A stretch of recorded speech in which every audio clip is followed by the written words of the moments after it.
आज की वीडियो में मैं आपको बताऊंगा कि हम सी प्लस प्लस में कौन से लूप कब और कहाँ यूज़ कर सकते हैं। सबसे पहले हमें ये पता होना चाहिए कि लूप होते क्यों हैं, हमने प्रोग्रामिंग में क्यों यूज़ करते हैं। बाज़ औक़ात हमने कुछ ऐसे प्रोग्राम देखे हैं, कुछ अपनी ऐसे रियल लाइफ में ऐसी चीज़ें देखी हैं जिसमें एक स्टेटमेंट बार बार एग्जीक्यूट हो रही है। जैसे कि मैं शो करवाना चाहता हूँ कि दिस इज़ माई प्रोग्राम।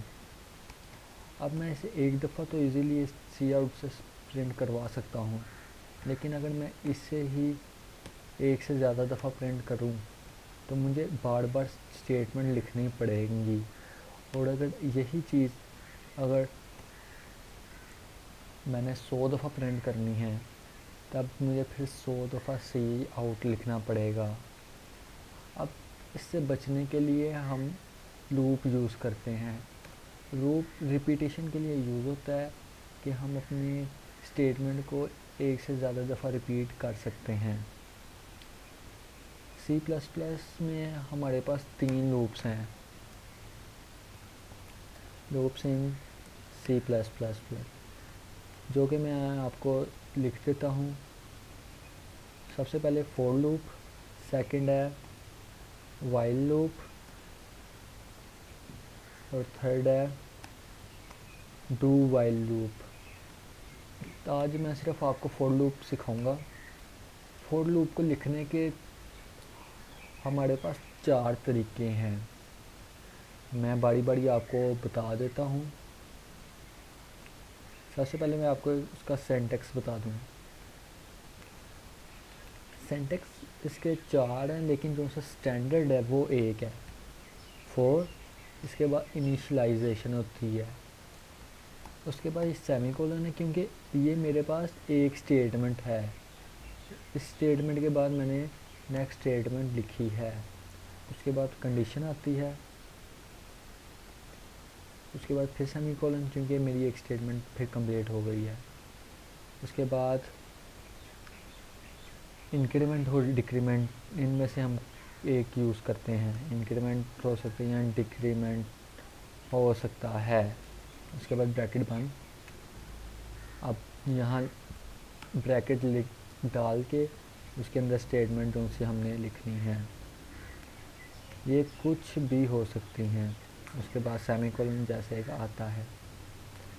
अब ये मैंने सिंटैक्स 1 लिखा है, इसका सिंटैक्स 2 क्या हो सकता है, अब वो मैं आपको लिख देता हूँ। सिंटैक्स, इसमें सबसे पहले हम इनिशियलाइजेशन करते हैं। अब जब अगर मैंने पहले इनिशियलाइजेशन कर दी है तब मुझे यहाँ सिर्फ एक सेमीकोलन लिखना पड़ेगा क्योंकि ये शो कर रहा है कि हमने इनिशियलाइजेशन लूप से बाहर कर दी है। उसके बाद कंडीशन, कंडीशन के बाद फिर सेमीकोलन और फिर इंक्रीमेंट और डिक्रीमेंट ऑपरेटर। और डिक्रीमेंट ऑपरेटर हमने ये लिख दिए।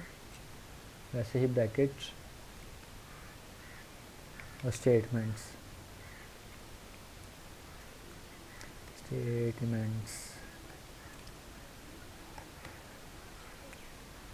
अब इसका एक थर्ड सिंटैक्स वो भी मैं आपको बता देता हूँ। इसमें फॉर वैसे ही इनिशियलाइजेशन इसमें करेंगे। स्पेलिंग की मिस्टेक हो सकती है, उसे अवॉइड कर दीजिएगा। उसके बाद कंडीशन, कंडीशन हमारी हमेशा दरमियान में आती है। और अब मैं इंक्रीमेंट डिक्रीमेंट इस जगह पे नहीं कर रहा, मैं इंक्रीमेंट डिक्रीमेंट इसके अंदर करूँगा।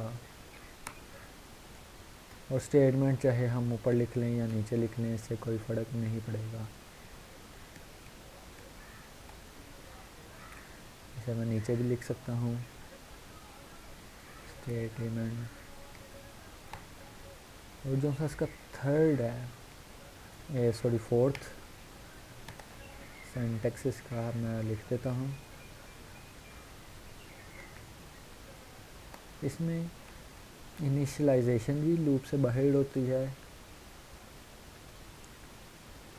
और वैसे ही फोर लिखना है कि ये शो कर रहा है यहाँ कि यहाँ फोर लूप शुरू हो चुका है। ब्रैकेट ये शो कर रहा है कि इनिशियलाइजेशन पहले हो गई है, और कंडीशन इसकी हमेशा यहाँ रहती है, कंडीशन को हम नहीं चेंज करते।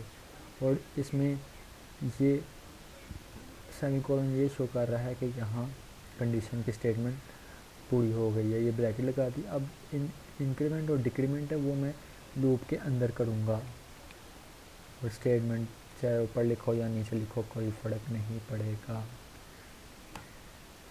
चलिए, अब मैंने ये आपको 4 बता दी हैं सिंटैक्स। अब आए अब कोड बनाते हैं। मैं बड़ी बड़ी सब के साथ बना के आपको दिखाऊंगा कि जैसे कि आजकल कोरोना वायरस बहुत ज़्यादा फैला है। मैं मैसेज प्रिंट कराता हूँ स्टे होम सेफ वर्ल्ड। चलें शुरू करते हैं। अब मुझे शुरू में कोई वेरिएबल देने की ज़रूरत नहीं, मैं डायरेक्ट फॉर लूप के अंदर ही मैं इनिशियलाइजेशन और डिक्लेरेशन करवाता हूँ। मैं इन टाइप का वेरिएबल लूँगा और इसे मैं शुरू करूँगा 1 से। मैंने 10 दफ़ा ये मैसेज प्रिंट करना है कि stay home save the world from corona virus. मैं यहाँ कंडीशन लगाता हूँ आई ये वेरिएबल है, इस पर मैं कंडीशन लगा रहा हूँ कि ये आई जो सा है लेस दैन इक्वल्स टू 10 होना चाहिए। और ये इंक्रीमेंट मैंने कर दिया है। यहाँ वैसे ही ब्रैकेट्स लगाए अंदर, और यहाँ मैं जस्ट सी आउट से मैसेज प्रिंट कर देता हूँ कि stay home save the world from corona. इसके बाद एंड मैं इसलिए लगा रहा हूँ क्योंकि मुझे नेक्स्ट लाइन चाहिए। अब इसकी वर्किंग मैं आपको बता दूँ कि कैसे होगी। इनिशियलाइजेशन सिर्फ एक दफ़ा होती है पूरे लूप में।